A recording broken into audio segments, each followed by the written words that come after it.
a new toy.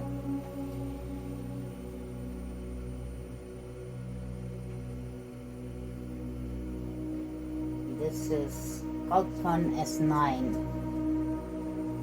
It has 5.5 watt diode laser.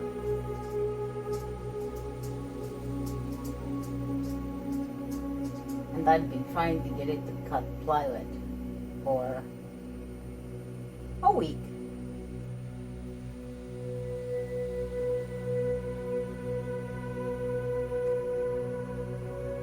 So there are several things that one needs to take account to get one of these to play nice with you. I will talk about a few of them.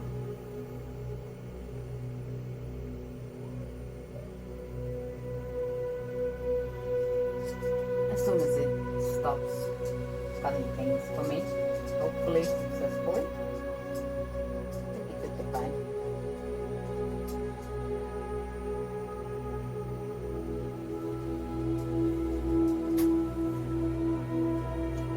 So it arrives disassembled. You have the bottom frame as pieces and the top frame assembled already, and then the laser is detached, so you can adjust the size and do your thing. It's pretty light. It has no weight pretty much to it compared to a 3D printer that is a heavy booger once you get it assembled. And it's kind of important that it is the case, because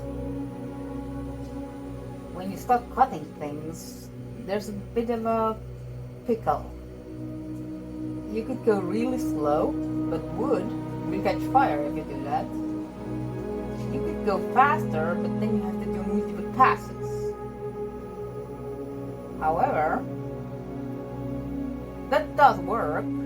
It just has a precondition, and that means that your laser has to actually A, not hang on any of the axes, and B, not move when it's cutting. Now, since this thing is really, really light, the head jump will cause it to shift. So if you don't have it bolted down to something,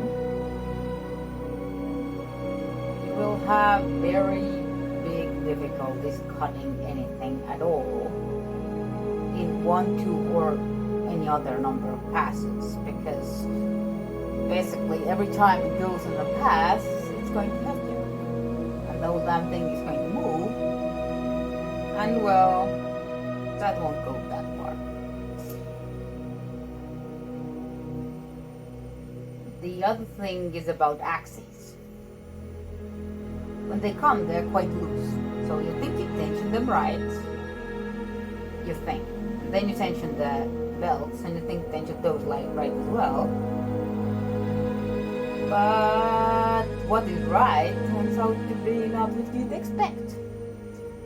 Finally, I found some advice on the internet that told me what the trick is.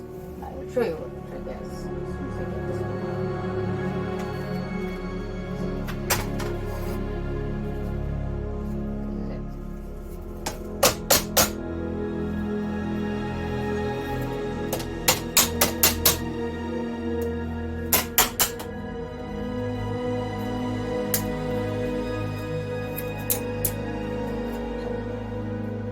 It actually worked. Broke only a little bit off and you really clean it. So I actually got it cutting, but here's the nuance. How to check if one of these things has the axis regulated correctly, so it basically doesn't hang. Turns out the trick is really easy. You take it up and you tilt it 45 degrees, and if the gantry moves on its own without hanging up anywhere, you have it right. I didn't know that. My axes were hanging like crazy, and that was a problem on top of the whole damn thing moving. So as you can see, I built the base with a cutout holding the corners in place. So it cannot anymore move in relation to the bit that I'm trying to cut. So now I can actually cut things.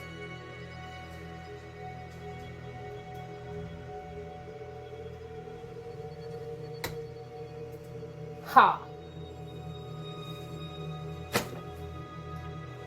Yay! Few more things about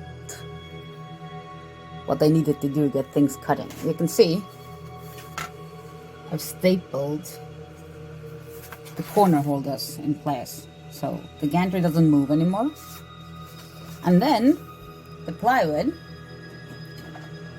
you can see it's warped, like it's not laying flat.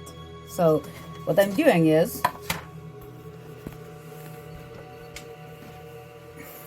I have one of these, a stapler, and then just put this one here because I need one of the holders here anyway. I will staple the plywood to my corner holders. This will ensure two things: nothing is going to move, and the stapling is going to keep the plywood flat. And since the staples are so thin and metallic, they won't stay in the way of cutting. That trick works.